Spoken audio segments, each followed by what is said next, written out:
unusual, which is to say special, exciting talk, because it is a joint sponsorship between the Department of Political Science and the college.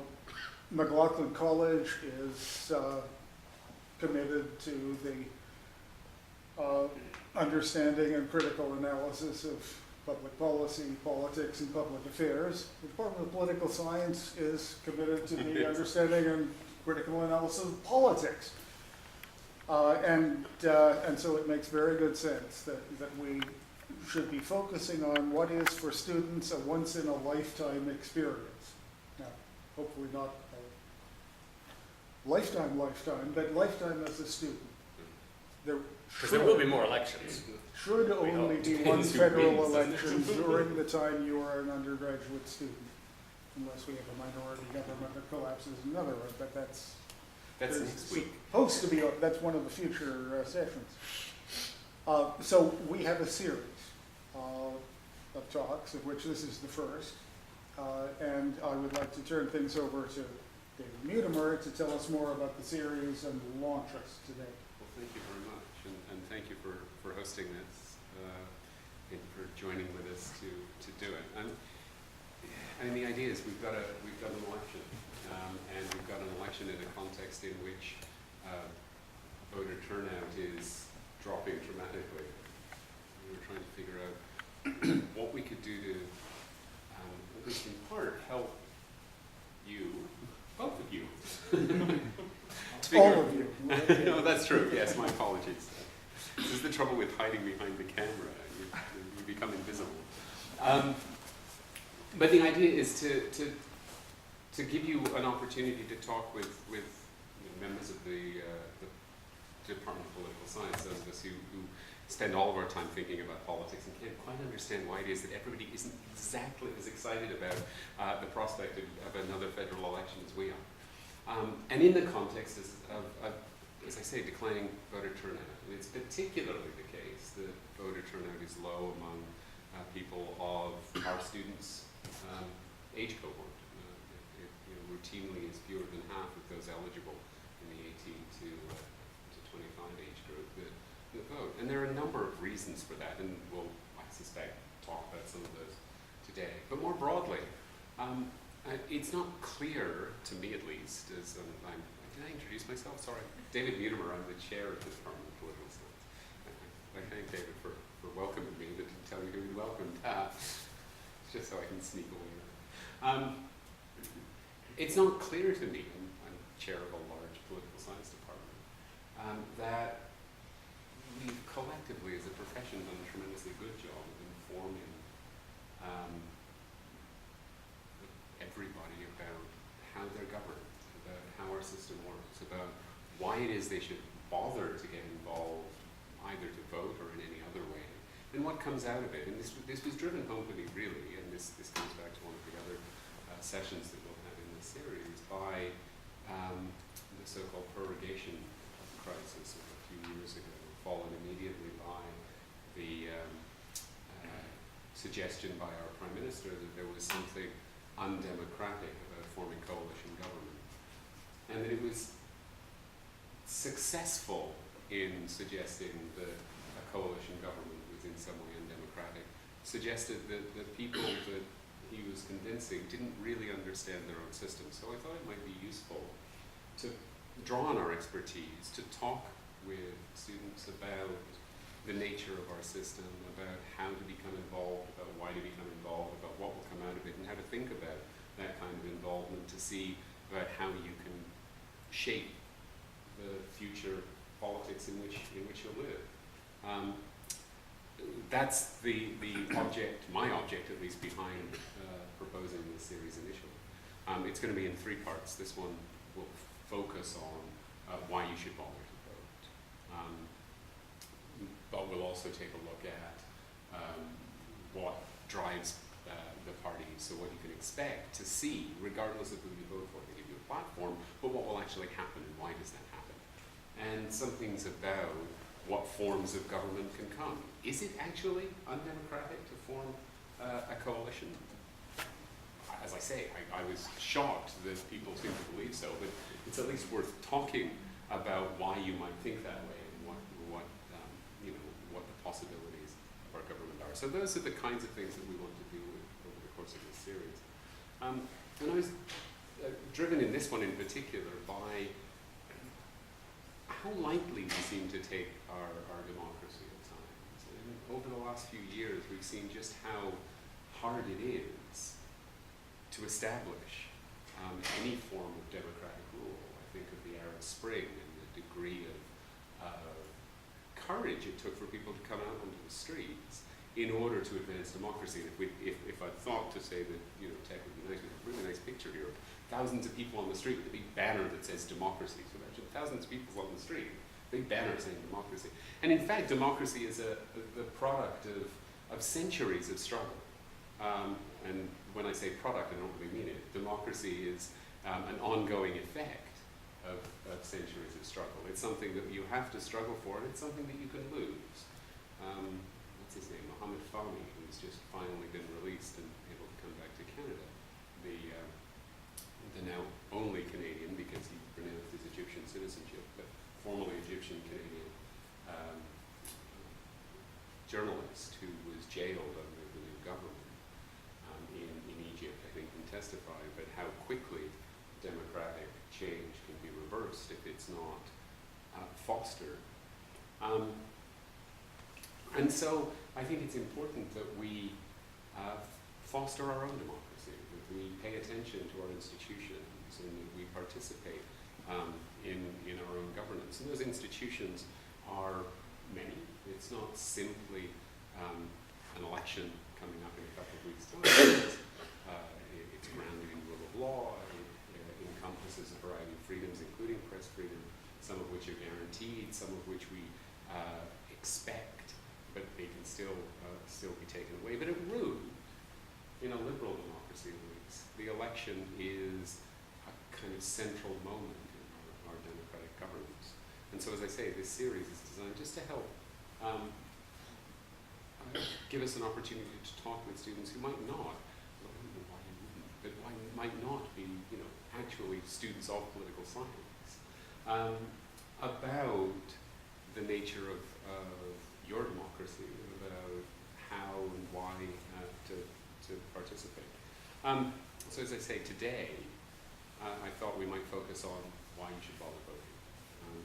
We can talk about anything we want, frankly, in particular in a group this small. We can probably spend most of our time just chatting, but I did want to put it into context of the kind of numbers I mentioned at the outset. That in the last election, overall voting crept up from the previous, which had been the lowest turnout in Canadian history, and overall still only about 60% of eligible voters voted. But in the 18 to 25 group, that was under 40%, just under 40%. So 6 out of every 10 people in the 18 to 25 group who could have voted, could have participated, could well have made the difference in a variety of ridings and possibly even overall, chose not to. In some way, shape, or form, suggest that they actively chose, I'll go and vote today, but didn't get involved. And so, as I say, what we're interested today is to think a little bit, perhaps about why it's happening, but perhaps more to the point, to help understand why it's important that it go in the other direction, why it's important to become involved, to get out, to vote, to participate in other ways as well. But we're in the process at the moment of looking at the election in a few weeks' time. I'll turn it over in a moment to my colleague in the department, Professor Dennis Pugh, who will speak to some of these, I suspect. And then, as I say, we can have a conversation, as I say at this point. We have a good Q&A. In this instance, I think we're just having a chat. I was going to put up just a link with a page that that Elections Canada has. If you go to the Elections Canada, the Elections Canada website, they actually have a link for students and first-time voters. And particularly, I think students have this problem of possibly not living at home, not being certain about how to go about the mechanics of voting when they're not living where they live, and so the information and capacity to get yourself registered and to vote is available on the site. So it's going to have a nice picture of a page and a link and all the rest of it. So I just have to remember to actually indicate it when I want to. Anyway, that's as like the object of the series as a whole, the object of today. And then perhaps I'll let Dennis say a word or two on the central theme of why you should probably vote. Great. Well, as one of my former students could probably attest to, I always pitch to students that voting is not like voting is not a consumer activity. It's not like going to Walmart, right? If you don't go to Walmart, that hurts Walmart. But if you don't buy what the political system is selling, it hurts you, because you'll still be subject to the laws that are passed. So, the bottom line is, however meager and shallow our democracy is, it's still better than the alternatives, which is that we would have no influence on the public policy profile of government or the actions of the state. And that's a hard thing to get through, right? Because we're so surrounded by images of consumption, and the world is a market, and I'll just go out there and buy what I need. But as you grow older, you realize that most of the important things in life you can't purchase on your own: healthcare, a retirement, a decent job, the rights that you take for granted, whatever they may be. Those are not things that you can accomplish as an individual through the market. Those are political products, if you will. And of course, the participation is often somewhat unsatisfying. As someone who studies the voting system, I'm not going to stand up and defend marking an X on a ballot under our voting system as a terribly satisfying democratic moment. For over 50% of the voters in our democracy, it amounts to nothing. It will not contribute to the election of anyone. Nonetheless, I suggest you should do it for all the reasons that I've talked about. But today, David asked me to talk about voter turnout. And I've done a lot of talks about this. I have a talk I do called, Voter Turnout, What About the Children versus The Kids Are All Right, which are, the two kind of classic responses to the problem of youth voter turnout. Right? One is, what about the children? It's moral panic. There's something wrong with them. Why aren't they turning out to vote? And the other is, hey, the kids are all right. Relax. They're doing their thing. Don't worry about them. And I think both of those responses are wrong in very significant ways. And after these comments, I hope you'll understand why. Should we care about voter turnout? Certainly, most of the public discussions suggest yes. So the public themselves would say, yes, voter turnout is important, people should vote. And the media reiterate that message. And the politicians, of course, are always saying, no excuse, you should vote. People have fought on the shores of Normandy to, yada, yada, yada. Fill in the blank of whatever origin story that people will offer. Political science is less firm on this, as in most things we equivocate. And so on the one hand, you will find in political science arguments that people shouldn't vote. People are ignorant. They don't know anything about policy. They don't understand, how things work. It's best to keep them at arm's length from any kind of decision-making process. You will find that argument in political science. You will find arguments in political science that will say that, people not voting is a sign they're happy with the system. They think it's good. Mark it up as a success. That the governing system is working. People are so satisfied. You know what? I'll let Frank take care of it. Everything's good. We do that all the time. The co-op. Do I go down and vote at the Van City co-op elections? No, because as far as I'm concerned, the co-op's working fine. If my money disappeared, I might pay more attention, to that election. So this is one argument out of political science is, relax. You're looking for a problem where there isn't one. If people aren't voting, just means that they're thrilled with the results. Well, there is a stream of study that suggests that not voting is something we should care about because research shows that missing voters equal missing policies. So if voters are not participating, if certain groups of voters aren't participating, then the political system will not respond. I'm not suggesting that there's a one-to-one relationship like the pluralists might suggest, but I am suggesting that the research suggests that as groups go missing from the electorate, we see less of a political defense of their interests, whether they be immigrants, whether they be people of color, whether they be women, whether they be, what I'm going to talk about more so is the working class and the poor.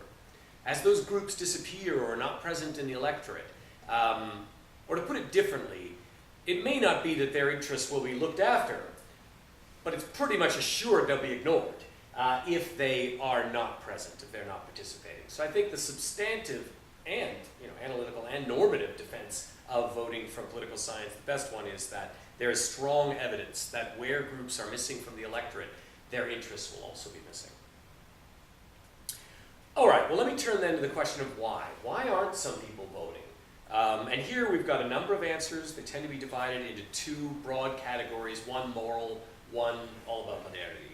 The moral answers are that people aren't voting because they don't care. Those people are lazy. They don't care about our country. They're selfish. They're just spending all their time doing we and enjoying themselves. They just can't be bothered, right? They're letting someone else do the work. So that's the moral argument. The argument around modernity is that we live in this increasingly quick world. People are, running here and there, and they just don't have time. Don't have time to vote, don't have time to become informed. So these two different approaches are often the reasons that are offered for why people aren't voting. And if you accept those reasons, then the solutions are moral suasion. Let's shame them into voting. Let's advertise and promote the voting so that some sort of social pressure is exerted on them to take up their civic responsibility. And on the administrative side, introduce technology to make voting easier.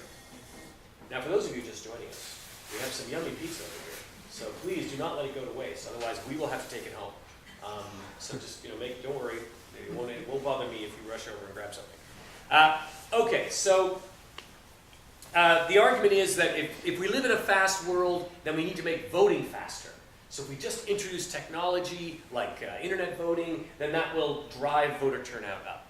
And or if we increase the opportunities to vote through advanced voting or special balloting, then that will increase voter turnout. But the research says that it isn't actually working. That the introduction of technology and more voting opportunities or increased advertising, trying to corral people into voting, is not actually increasing voter turnout. Okay. So that suggests that despite our best efforts, we are not succeeding. Well, I think that there is a lot of research on voter turnout. In fact, it's one of the most studied topics anywhere. I mean, I have a paper that's coming out that studies political economy, and I did a search last year of, just a basic database, and I came up with something like 15,000 journal articles on voter turnout since 1980. That's a lot of attention, right? I mean, 100,000 newspaper mentions of voter turnout since 1980. So it's not for lack of attention that we are spinning our wheels on the voter turnout question. It is one of the most studied things in political science. And the research says lots of things. It says that if you're wealthy, if you're white, if you're male, if you have a stable environment, your chances of voting are almost 100%. And then the more you move away from that, the more you're less wealthy, less white, less stable, less male, then your voting propensity starts to slip. And so there's lots of interesting research on why that is. But most of the work would, if you had to boil it down into just one package, would say that the problem is youth. That's right, the three of you. You're the one. Okay? Why?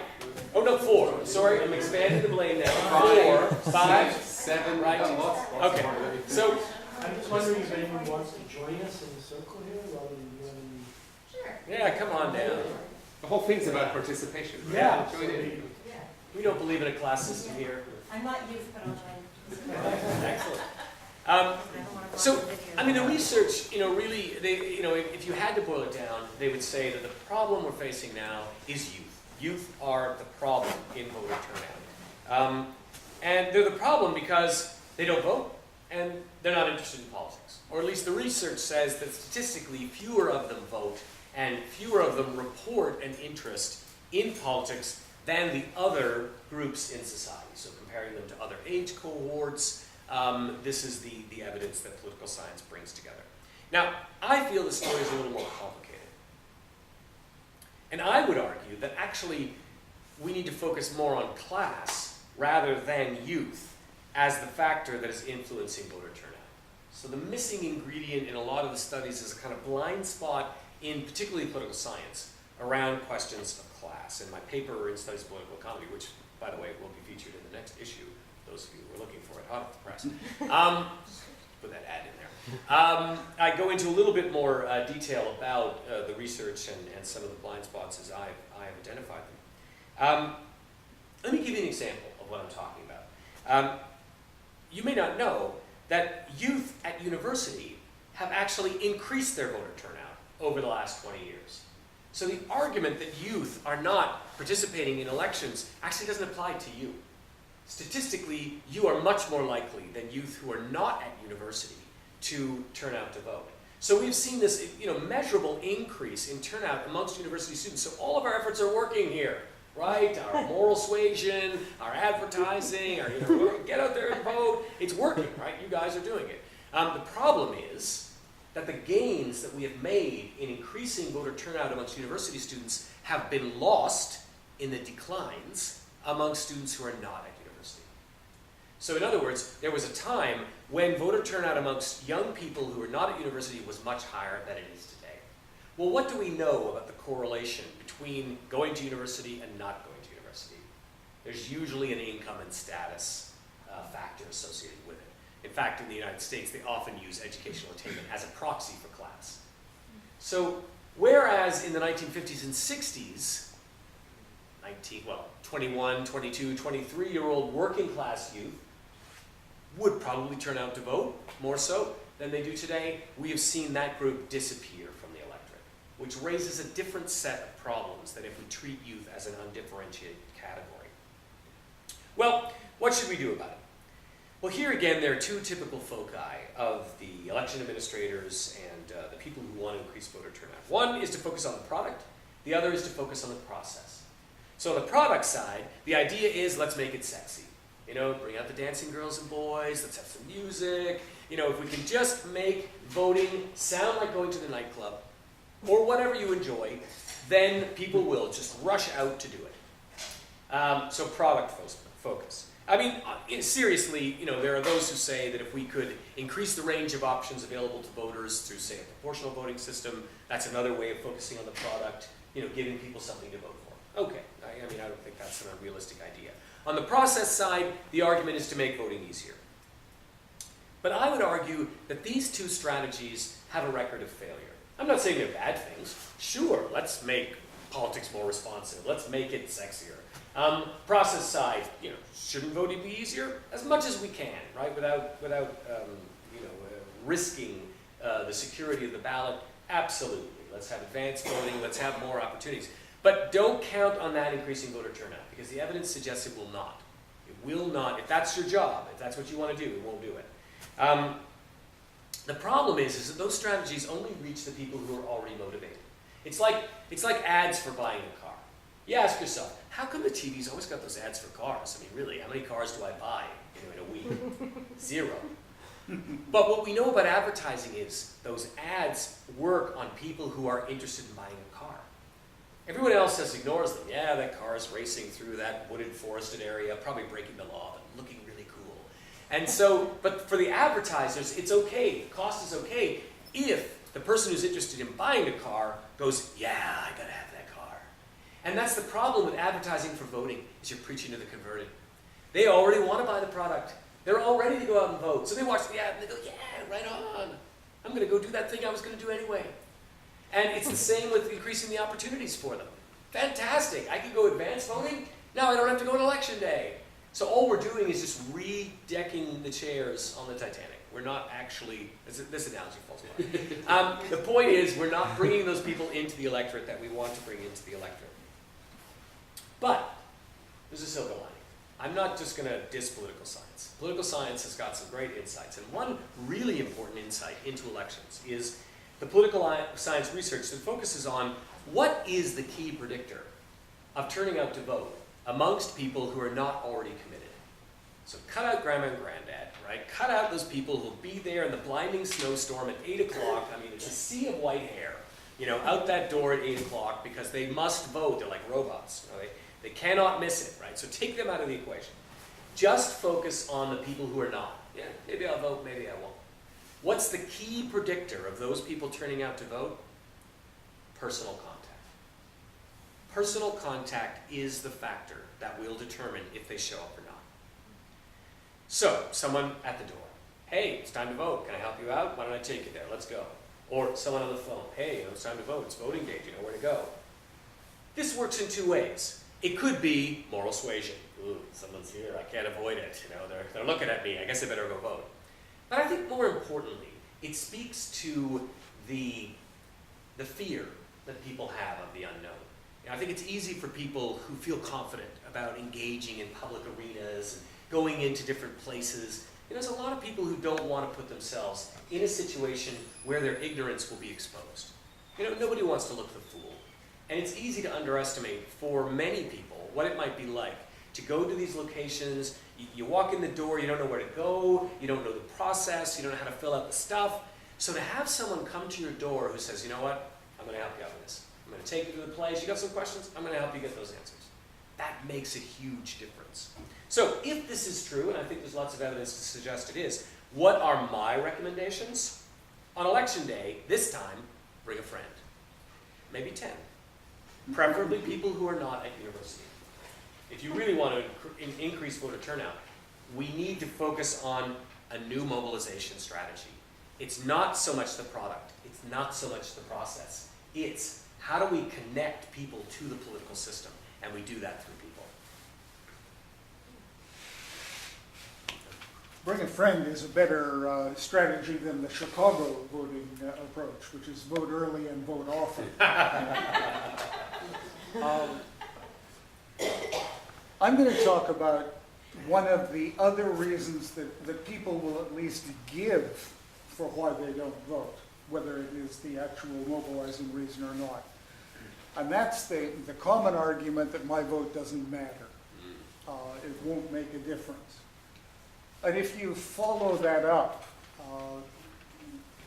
to find out why, it's not just some simple mathematical, there are 20,000 people going to vote, what's one? It tends to be a sense that whatever it is that I believe in and support is a minority view.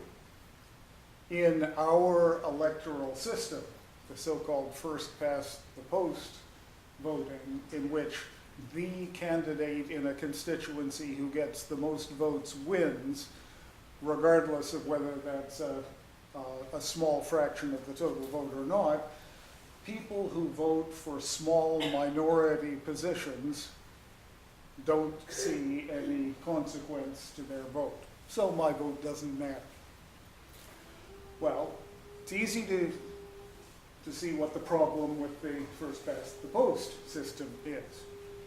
I want to spend just a few brief minutes thinking about the problems with the alternatives. And there's more than one alternative. The most obvious alternative is a proportionate representation system. And there are a lot of technical variations among subtypes, and we can explore those in the discussion if you like. But what's common to the notion of proportionate representation is that if only 3% of the people support a particular position, 3% of the elected people should reflect that position. And if 30% support something else, then 30%, but not 80% of the outcome will reflect that position. In democratic terms, in responsiveness terms, in the sense that my vote will matter terms, you can see the logic very easily. So what will be the problem with that? Well, I'll mention just two, and then I'll leave you to think about others for yourselves. One is the guarantee that no single party will hold a majority. There will have to be coalition formation among a fragmented legislature. we see in societies in which that is the norm, the instability of that, the empowerment of extreme positions that hold particular leverage and coalition formation, the actual reflection in policy terms of what that mass vote expressed isn't a good correlation because of the nature of the coalitions that come. The other consequence, though, is a little stranger. I was having a discussion 2 or 3 months ago with a group of neighbors at dinner about voting systems. And we talked about proportionate representation, and everyone around the table was in favor of proportionate representation. Until we got to the conclusion where someone said, but who would be my member of parliament? Well, you wouldn't have a member of parliament anymore. Whether the vote was on a provincial scale or some regional body or whatever, you would vote for one of a group of representatives rather than voting for one. If it matters to you to have an individual who is your representative, you wouldn't have one under a proportionate representation system. Whether that matters or not depends on you, but it's a consequence we have to be aware of. Coming out of what Dennis was talking about, there are political systems in the world that require people to vote, in which non-voting is not an option. Some people say that would be the solution. Well, how you actually enforce voting, what the sanction for non-voting is a question. It can't be out of proportion to the offense. 3 years. A friend of mine has a wife from Brazil, and I discovered just last week that Brazil requires voting, and their enforcement mechanism is you can't get a passport unless you vote. And this friend's wife, living here in Canada, has to go down to the Brazilian consulate to vote, or else she can't keep her passport. Well, do we want to require people to vote? And if so, how do we require it? What would be the drawback of that? Well, we may assume that even reluctant voters will nonetheless be expressing their political preferences, but they might not. They might vote frivolously. They might simply vote for the first name on the list. They might vote for the person with the nice hair. Who knows what they vote for. Let's leave Trudeau out of it. Is not just an uninformed, but even a deliberately disruptive vote to be preferred over a non-vote? And what does that do to the outcome? Another sort of question. One last example I'll give.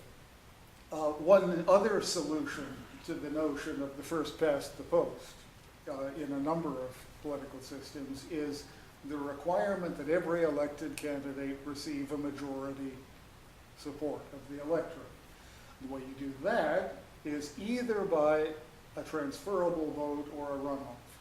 The transferable vote is when you cast your ballot, you say, individual A is my first choice, and individual B is my second choice, and individual C is my third choice. And so all of the first choices get counted. And if one of them gets 50% plus one of the vote, then that person's elected. But if no one does, then the individual candidate with the fewest first choice votes has all their ballots reread, and the second choice is counted for them. And then we see if someone's got to 50% plus one. And if not, then the now lowest ranked person gets knocked off, and count again, and you keep counting and counting until someone's got 50% plus one. There, I'll let you think about what the disadvantages of that, other than sheer complexity, might be. But I want to look at runoff. That's where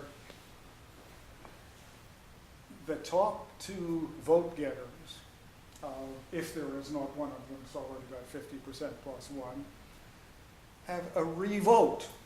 And the voters, including my friend's Brazilian wife, goes back to the consulate again to vote in the runoff election.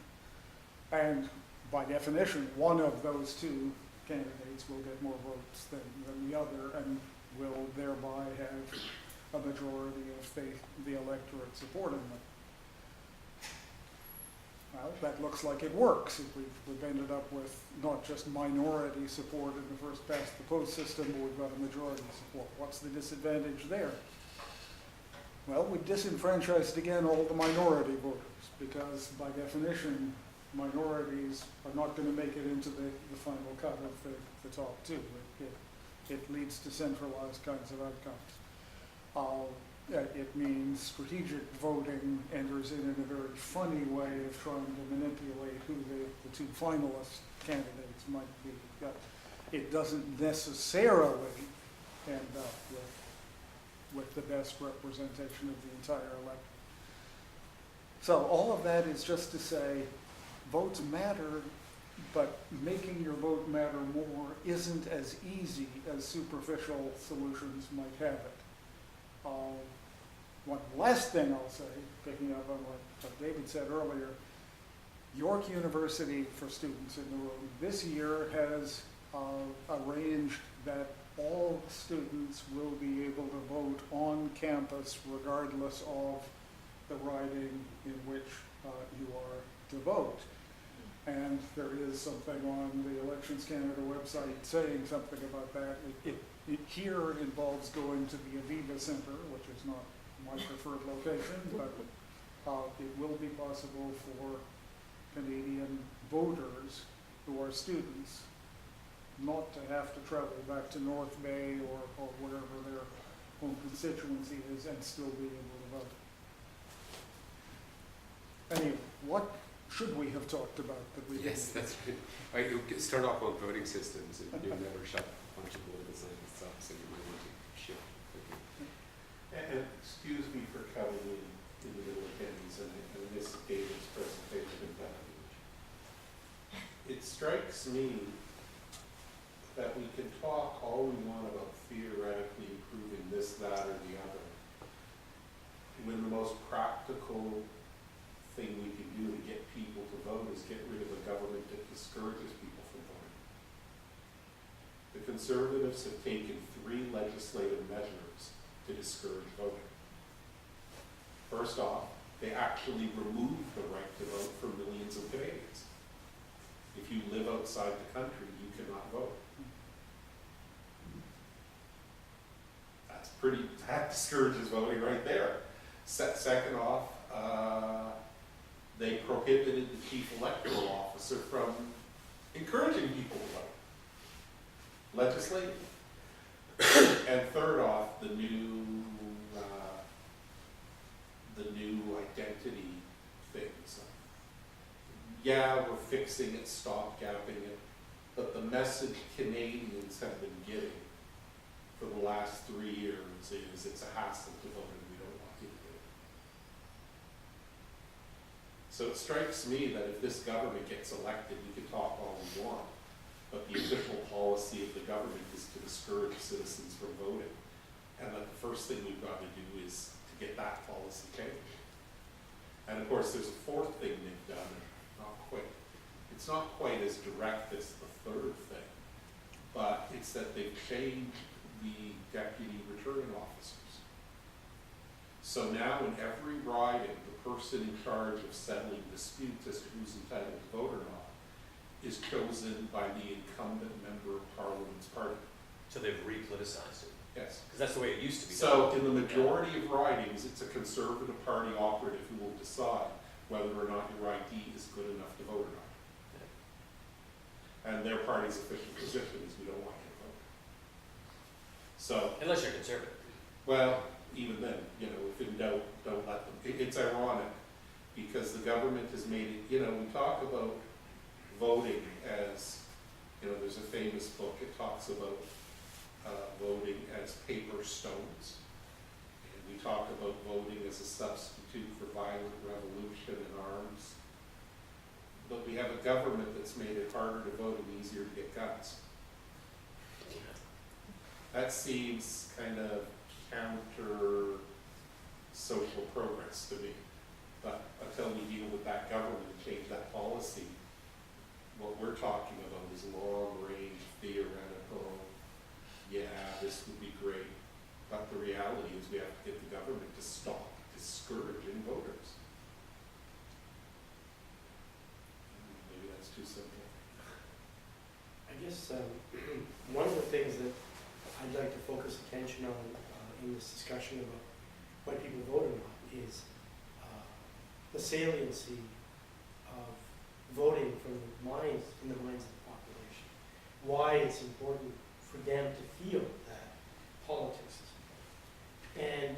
And you know, there is indications that voting goes up across a wide range of groups if they feel that the issues in the campaign are provocative or something that they care about. So, you know, the U.S. presidential campaign with Barack Obama, there was a sizable increase in voting by young people as well, across all kinds of groups, black people, women, you know, large segments of the American population had an increase in voting.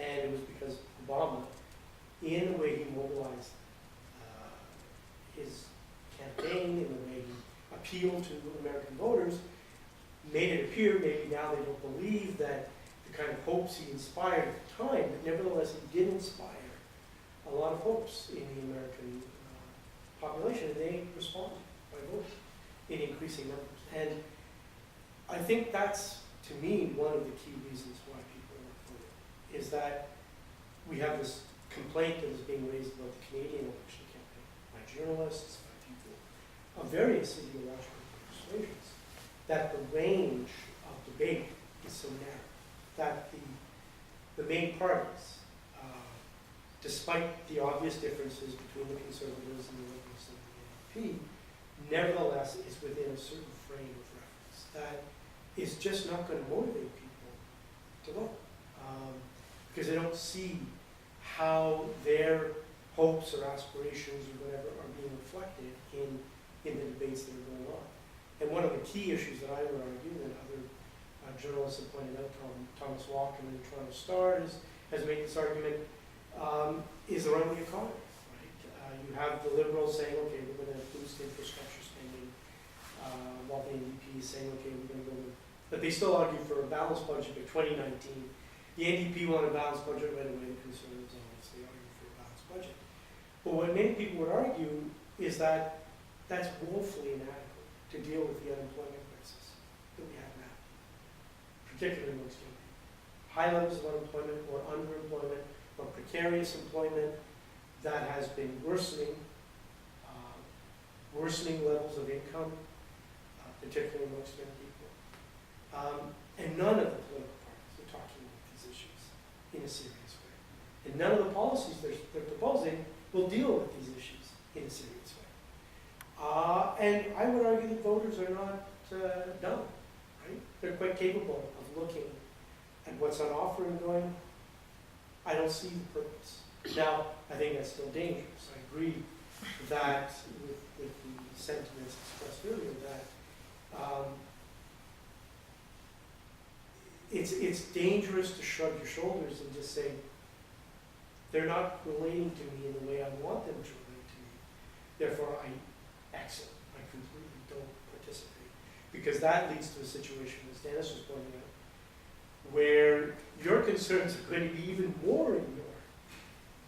But it's the dilemma that I think we face in all major democracies in the world right now, is that we have an electorate that is increasingly disenchanted with the political leadership, is increasingly disenchanted with the way the political leadership presents the issues of the day, and it leads to this vicious circle where they become more disenchanted, they drop out, policies that get put in place disenchant people even more, so they drop out more. And it's a really vicious circle that we're in, and I hate to be pessimistic, but I don't know how we break that.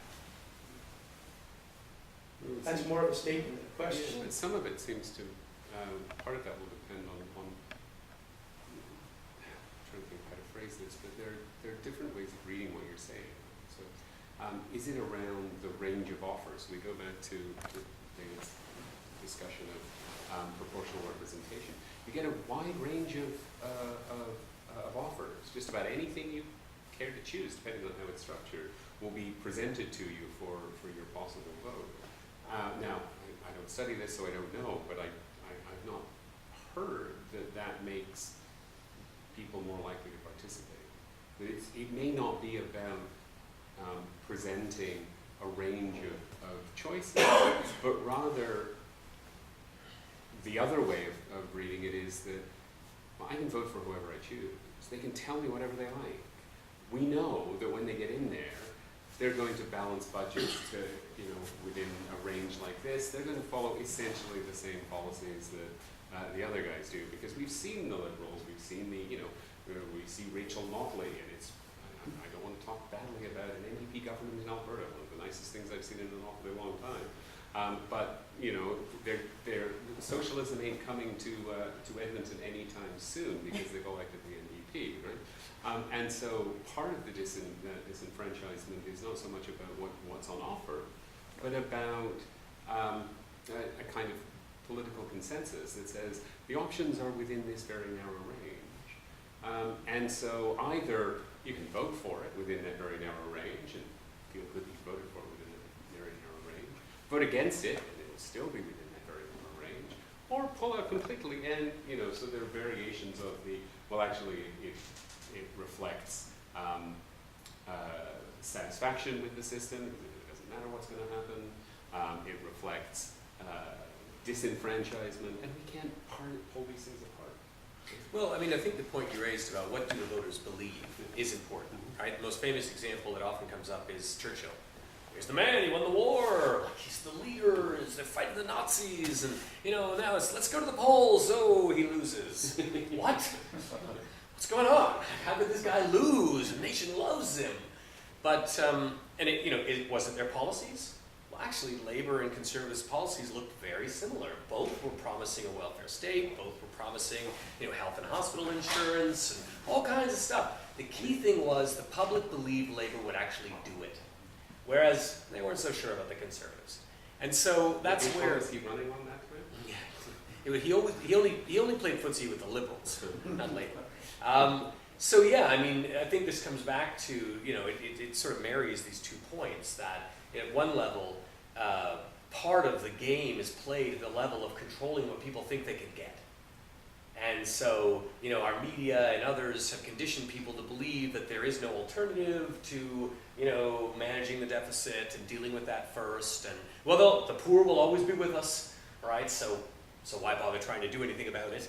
And yet, the surveys of public opinion show that Canadians care deeply about social housing and social programs and, would like to see a national daycare program. And so I don't know, it frustrates me to see the way the debate is carried out in the press because, we're led to believe now that Justin Trudeau is running to the left of the NDP and he's promising all this great stuff.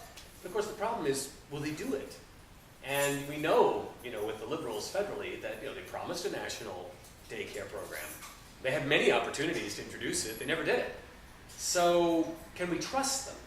Which then may also explain why the media's reaction to Trudeau is somewhat more muted than it would be to the NDP. I think it's false to characterize those 2 parties as the same. To me, I understand, I don't like it, but I understand why the NDP is sticking to the no deficits. Because the minute they open the door to the idea of it, it will fall on them like a bunch of salivating dogs. Whereas Trudeau said that today, but a year ago he was talking up Bay Street like he was going to be the tax cutter. Tomorrow he may be something again different. So it's the risks involved for the agenda setters are so different. Well, that's really what I'm getting at on choices. It's not just what they're saying in their campaign platforms, the promises they're making anymore. It's not. It's a coherent political program that is carried through by a party over a long period of time and mobilizes people behind it, which is absent. We're not getting that kind of committed political activity where people can think, yeah, this is a party that stands for something. It is a party that is mobilized around these issues for a long period of time, believes in it, and therefore you can be confident they're going to act on it. The Conservatives do. Yes, they do, and they do have a core segment of support. They've got a rock-solid voter base because of that very point. We got two. James and then Dan. Dennis, I was really fascinated by your point in terms of personal contact being so important in terms of voter turnout. And it seems to me the political party process is key to that, because the entire campaign is really geared to identifying your voters and your supporters. So getting out the vote on voting day, you go to those individuals that have already made up their mind that will vote for you, not the undecided. Right. No one approaches the undecided. So they remain out of the equation as far as political parties are concerned. So I'm wondering to what extent someone else should be contacting them and saying, we don't care who you vote for, get out and vote. So that's one point. I was really also fascinated by your review of the different electoral systems, David. But under the single member plurality system, doesn't every person's vote actually count? Because you only need one more vote than the other candidate. So everyone's vote makes a big difference. So under that system, which is very simple and probably cost effective relative to the other ones in terms of actually managing it, you don't have to run off, there's no alternative votes. It's very clear, but yet that doesn't seem to be a motivator because people still ignore that basic point. And the voter turnout fluctuates. It goes up and down. And there are some times where the voter turnout is very high.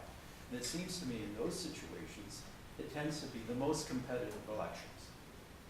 And everyone realizes if they go out, that's going to be a determinative factor.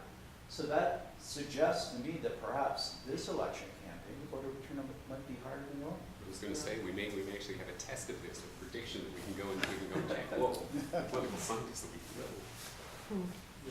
Dan. One of the old chestnuts in political behavior is a book by a fellow named Ted Durr from 1970 with the horribly gendered title, Why Men Should Probably Be Why People Rebel. And he pointed to something that's kind of useful here. It's not lack of something in a quantitative or measurable sense that's the problem that discourages people and makes them want to change a political system. It's the feeling that things are hopeless, that they've reached a point and no further progress is possible. And that might be relevant to what's being talked about here. Because, you know, what I'm getting listening to people, it's almost like people are saying, you know, everybody's casting about trying to find something, some policy that will produce progress, but the voters kind of know nobody's really going to do anything, so the way they're rebelling against the system is not voting. They're opting out. You know, it's like they've recognized, you know, as Gurr would say, they've recognized the hopelessness in the situation, and until somebody produces some sort of, as you know, Bruce brought this up, some sort of a consistent, coherent agenda for changing things, that seems credible. Their rebellious action is to absent themselves from the system, and it's an old chestnut in political behavior. But time and again, when it's been tested empirically, it's found to have some basis. It's that lack of hope, not the lack of something actually material. Thanks. First you and then you. I'm curious about the sort of ideas of pessimism, and because it would occur to me that it might be the opposite, right? That people are kind of doing okay, right? And I'm not a political behavioralist, and I'm just here out of personal interest. So I'm curious, are people not coming out to vote because kind of things are going to be okay, and like we're talking about there are no major issues. Yeah, I'm a youth and I'm kind of underemployed, but that's okay. I play a lot of video games. Yeah, I'm curious about if it's more the flip side than a hopelessness. The second thing that I'm very curious about that's come up is, and until a minute ago I was the only woman in the room, and there was so thank you for coming. I was kind of liking being the only woman in the room, but I'm very curious about women who fought so hard to get the right to vote and then aren't turning out, and I'm curious about that. Actually, female turnout is slightly higher than male turnout. Oh, is it? across- Okay. yeah, Okay, I so- thought it was white. You said sort of white male. Well, yes, in terms of the most reliable indicators of Okay. who will show up. But the women as a general category, again, they don't see the problem with. The problem, again, is the further you move down the class Okay. ladder or into more diversity. But even amongst those groups, women are more likely than the men in those groups to turn out to vote. Got it. Good. Well, whether you vote or not, does it really affect the political system? Because somebody will get elected, but at the same time, I think the voters themselves lose out, because I even heard that the current political parties, they're looking at the previous election and who actually voted and giving those writings more consideration. So because they will definitely vote, so they definitely want their vote. So I think there is power in voting, and I think we should definitely have our say. And I know people think that a certain image of politicians and how they are, but at the end of the day, it's more important that you have your say than what they do. That's my opinion. So I definitely think people should vote and get active. Yes.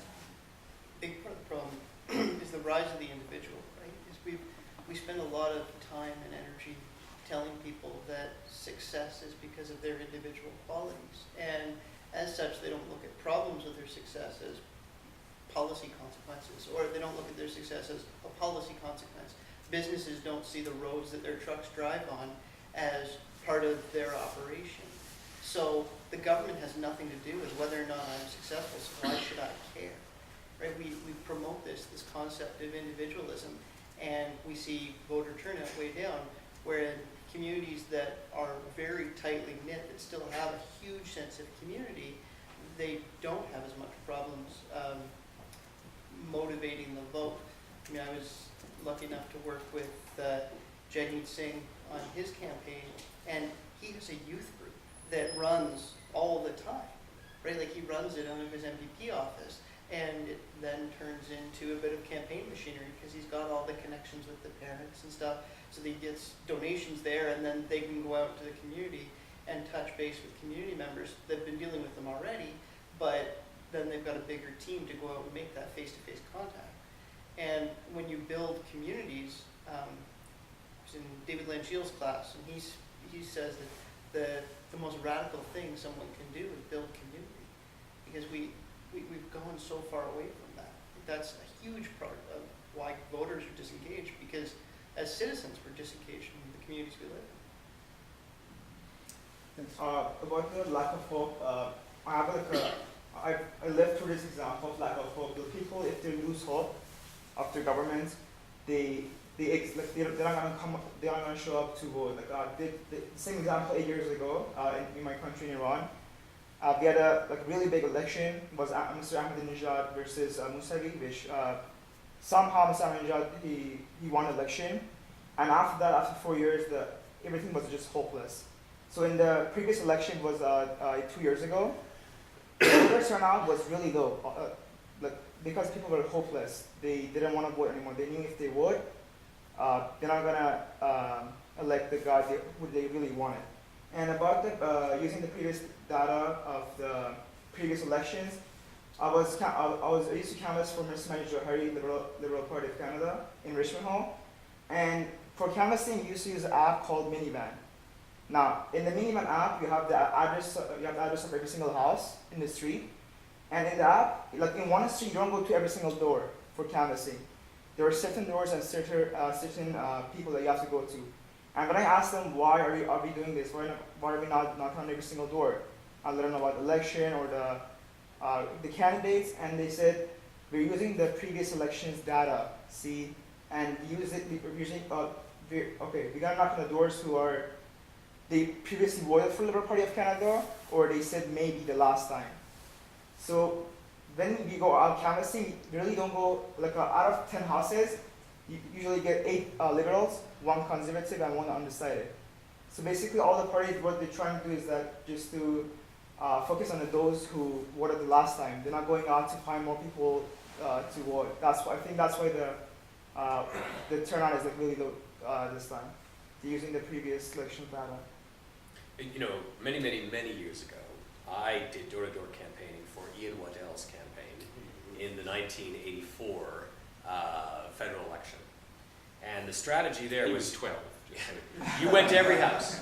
You went to every house, but you did a circuit of that poll 3 times. So the first time you go to every house, and the second time you would go to the houses that you didn't get before, or the ones that were unclear. And in the third time around, you basically try to clean up, wherever you could. And so that strategy, very intensive, based on a model developed actually here in Toronto, in Riverdale, by the NDP. But it requires volunteers. And so that is the challenge for parties, is that, in the old days, the dirty little secret of mass parties was women, right? Who went door to door in the 40s and 50s? It was women. People would answer the door if a woman was at the door. And because there weren't as many women in the workforce, they were available to do all the work for the party. But as you move into the 60s and 70s, women are joining the workforce in much higher numbers, and that's when we start to see parties lose their capacity to be able to do some of the traditional work that they did, and we start to see pressure for federal funding for campaign for parties, which we saw passed in 74. So that's part of our issue, right? I say people are the solution, but I'm not unaware of the challenges. You talked about having a focus on maybe having people do that weren't part of parties. Well, in a way, that's what the old enumeration system used to do, right? The enumeration system was like the election canary. Someone would come to your door, and they weren't there to, promote a party, and they were just there to say it's time for an election. And a lot of people who normally are just not like us, political animals, they would go, oh, gee, an election's coming. So it would get on their radar. But of course, we got rid of that and replaced it with what we do now. Is anyone, Yeah. I'm just curious, is anyone not voting because they actually don't know that there's an election? Is there- Well, you see, that's part of some parties' political strategy. And it was touched on by this gentleman here. And put it in the sense of how marketing has taken over politics. Toyota makes something called the Highlander, which is a massive gas-guzzling SUV. And they also make the Prius, the lowest gas-consuming vehicle on the market.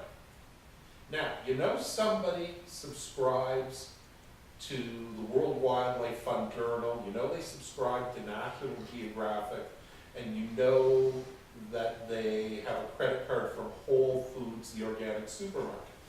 Are you going to market the Prius to them or the Highlander gas-consuming SUV? On the other hand, their next-door neighbor, bought a weekend pass to the RV and boat show. They've registered a snowmobile, and they own property in the best fishing lake area of Ontario. And they have a hunting rifle. Oh wait, we don't. Yeah, have that yeah, anymore. and they've registered a rifle. Except we don't have that anymore. Now, So we now, have are one. you gonna try to sell them a Prius or the Highlander? Right? It's obvious, Toyota is gonna use that information to market the Prius to customers who want the Prius, the Highlander to customers who are likely gonna need a big SUV to tow their boat, but they're not gonna market the vehicles to the other, because if the guys who buy the Prius knew Toyota made the Highlander, it might actually turn them off buying the Prius. Now, this insight has been adopted by the political parties. The Conservatives, the Liberals, and now to some extent the NDP, do not want to talk to people they know are going to support the other parties, because they believe all it will do is piss them off and make them more likely to turn up and vote for another party. So a lot of the research goes into identifying, so if you're a conservative, a lot of your effort goes into identifying likely liberals, likely New Democrats, and make sure no one says anything to them. And your hope is they won't even notice an election is happening and won't turn out to vote. If you're a liberal, you're doing the same thing with the likely conservatives and New Democrats. And now even the NDP is doing it, trying to avoid communicating with likely Tories and likely liberals. So instead of an election of broadcasting, we're turning into an election of bring out your base. And it's a very divisive strategy, because once you go there, you stop developing policy for all Canadians and start developing these wedge policies that will get your people out. It's a very dangerous approach, I think. Yeah, you provoked a lot of reaction, 1, 2, and 3. So my first is, although big data is evil, is there a way that we can use big data to our advantage, right? To tailor ads to people for things that are important to them. And I mean, I'm on all the sites that would mine my data and they read my email, and thanks Google, but you know, I'm not seeing any ads that say, oh, well, here's a policy that applies to you, from a political perspective. Now, I searched for an IP phone system, and my tablet, my cell phone, and my computer all want to tell me about the great things that they can do in IP phones. But they haven't, the political parties haven't harnessed that yet. It looks like, I don't know, they have. But if we could deliver more tailored messages to what people care about, because if someone's not an engaged voter, they probably don't know the policies of the parties, right? But if the parties can mine their preferences to find out which of their policies reflects that voter, is there a way to get to that? And is that good or bad? I don't know. But at least some message would get to them, where right now they're shut out of the discussion. Yeah. Well, you know, Dan's comments sort of highlighted for me how so many pieces of this puzzle are interconnected. And so declining voter turnout has created the conditions for the voter suppression laws that we have seen. In a mass electorate, when you have 80% plus turning out, then the incentives for parties are to actually get as many people into the electorate as they can. Once you start to reduce the electorate, then it's all about cherry picking. Because the cost of converting each possible elector into a voter starts to rise, right? If most voters are coming out, then the cost of going door to door is lower, because your chances of winning a vote are higher. But if voter turnout sinks, then suddenly the costs are higher, because you're just not getting any result for what you're doing. So then the strategies, the calculation of the strategies change. We've seen this throughout Canadian history, right? So 1885, there's a new Franchise Act, and the Conservatives bring in changes to the franchise laws that basically give all the parties an incentive to get as many people on the list as they can. And that consensus lasts up until about the 1980s.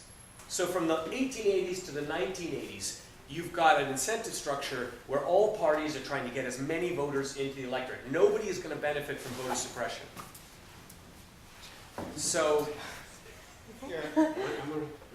So, It was voter suppression happening back there. right. So this is where, you know, in thinking about, it's the problem of voter turnout is also a problem of so many other things are connected to it. If we let voter turnout sink too much, we run into all the problems that Dan has noted, right, in terms of the various tactics that parties will basically try to protect their base and cut everyone else out.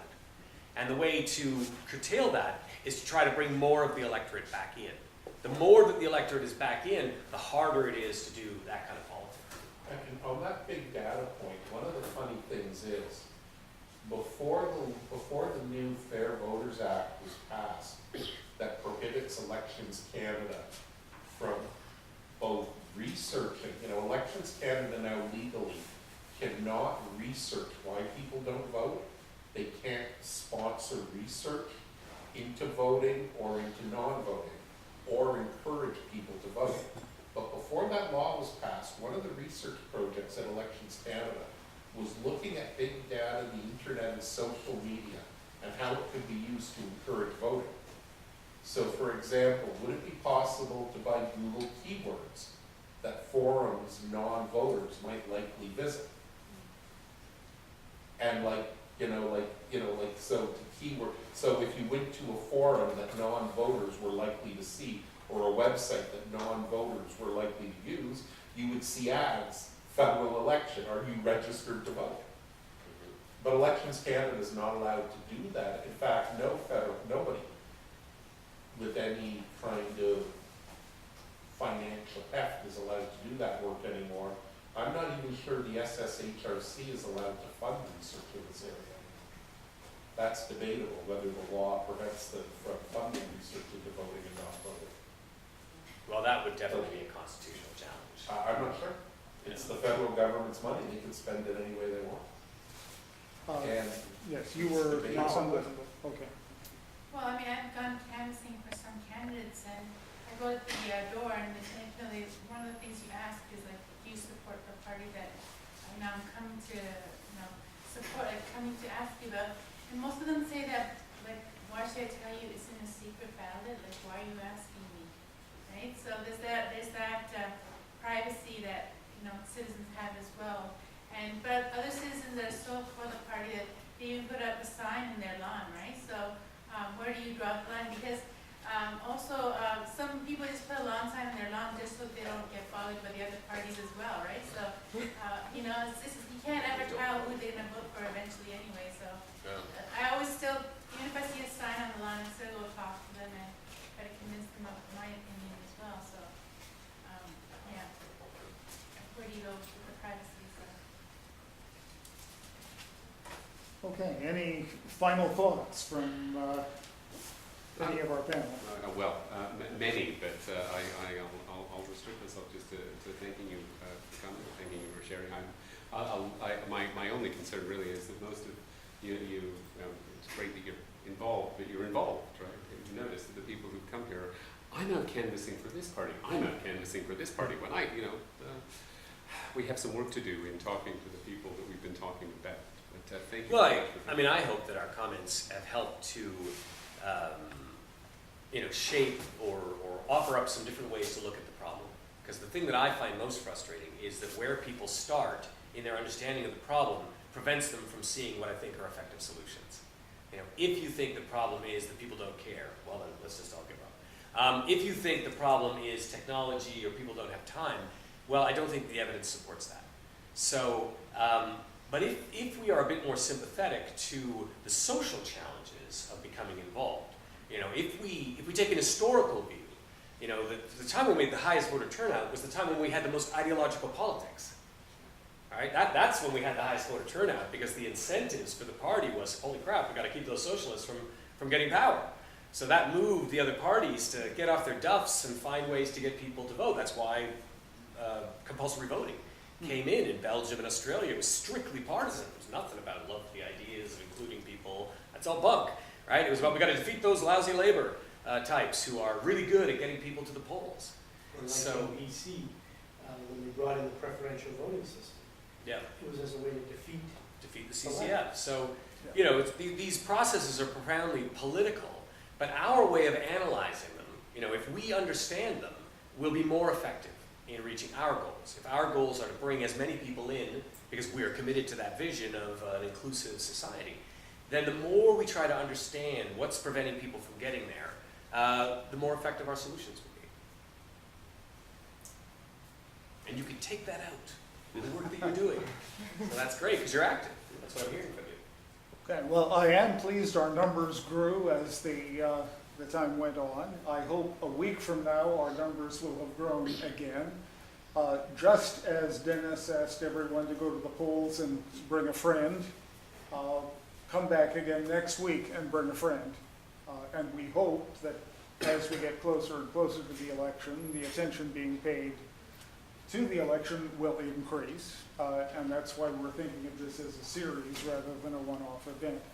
So I hope you enjoyed the discussion. And I hope you will be back.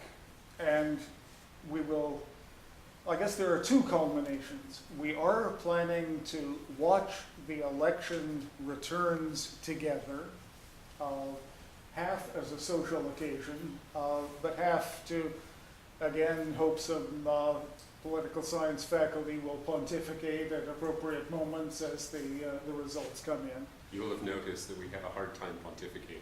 Yeah. So try and retire in group, Wallflowers. as political scientists are. And then on the Wednesday following the election, we will have not so much a panel presentation as I hope a more of a free-for-all participatory Debrief. occasion in which we will reflect on what happened and what it means. Because by then we might even know what happened, depending upon coalition formation and minorities and all sorts of possibilities. And we certainly will have a range of views about what it means. So I hope we'll see you all again, and thank you for coming. Thank you.